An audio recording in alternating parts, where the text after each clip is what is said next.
This is Tom Dillon, the Lifetime Liberal, and today is Friday, March 31st, 2017. God, the year is one quarter over. Holy moly.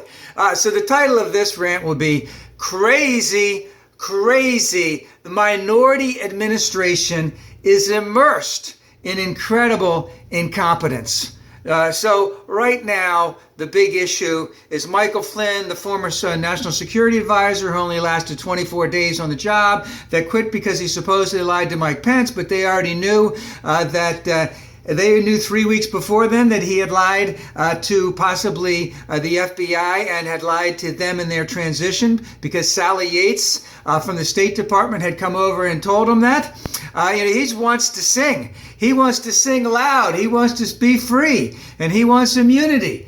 And if he gets immunity, he still could actually end up going to prison because if I remember, they've also pointed out that John Dean, who was counsel to the president under Nixon, got immunity. He went out there and sang all over the place, and he still went to prison because the feds behind the FBI, meaning they had enough goods on him, so whatever he said in his testimony before the House or Senate way back when, he still ended up going to prison. So as I mentioned, Mike Pence, who went on TV and said that Flynn did not say that kind of stuff in front of the Russian ambassador when they talked while they were still in transition. He was part of the transition team, and if they had done a background check on all of this, then they would have known. And then, of course, Sally Yates came in and basically said, hey, he is subject, to blackmail because of all this. So, but the thing is, if he starts singing, everyone else is going to start falling in line. We saw Paul Manafort wants to testify. Carter Page wants to testify. Was it Roger Stone wants to testify? Are they going to ask for immunity too? And of course, the Republicans can give them the immunity.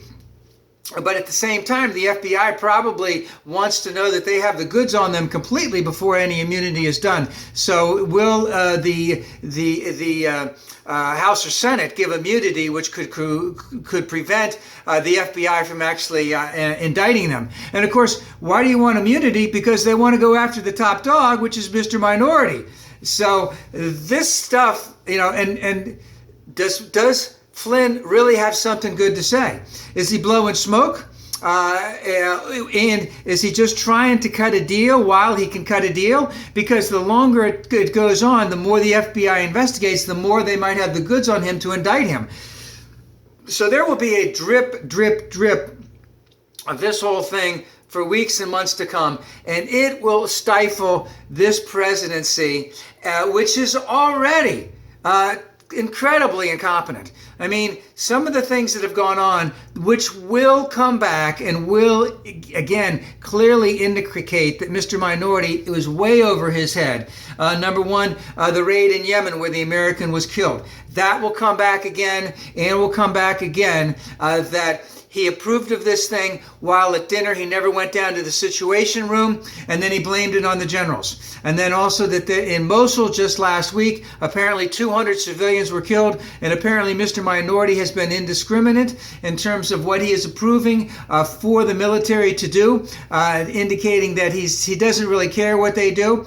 At the same time, the Obama administration, especially Obama, would wait and ponder this and think about it and make sure that the least number of civilians would be affected if possible. It does not appear to be that way with Mr. Minority at all. This will come back. He's been shot down twice by the travel ban. Now the travel ban is extended, so to speak. The Senate Republicans appear to be unwilling to help him fund the money for the wall. That's going to be a big thing because the debt ceiling is coming up, I think it's April 28th, and he may need to have, and he probably will need to have, Democratic votes to get the debt ceiling raised. And guess what? The Democrats could say, hey, there are a lot of things that they could ask for, but hey, let's just say they say, we don't need to vote for this stuff, but if you refund Planned Parenthood, hey, yeah, we'll vote for it. So that's going to be a stickly thing, and you're going to need smart people advising the president as to how to deal with this, and that's not what's going on right now.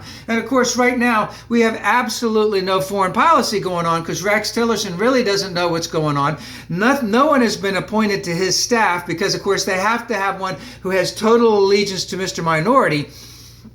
And this is going on not only in the State Department, in the main headquarters in D.C., but in terms of staffing areas all over the world.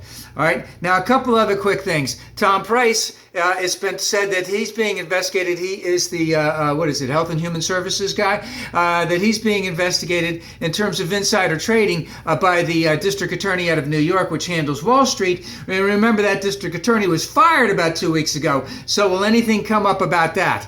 And remember, Tom Price is not a top-notch player in the administration. Scott Pruitt, who again also isn't a top-notch player, but his fidelity towards Mr. Minority is very strong, and he is an extreme right-winger. So he's heading an agency which he's supposed to protect the health of the United States citizens with the EPA, and he's doing everything he can to break it. You know, he could be losing his law license because he lied in front of the Senate that he didn't use personal email for business usage, and it was proven that he was.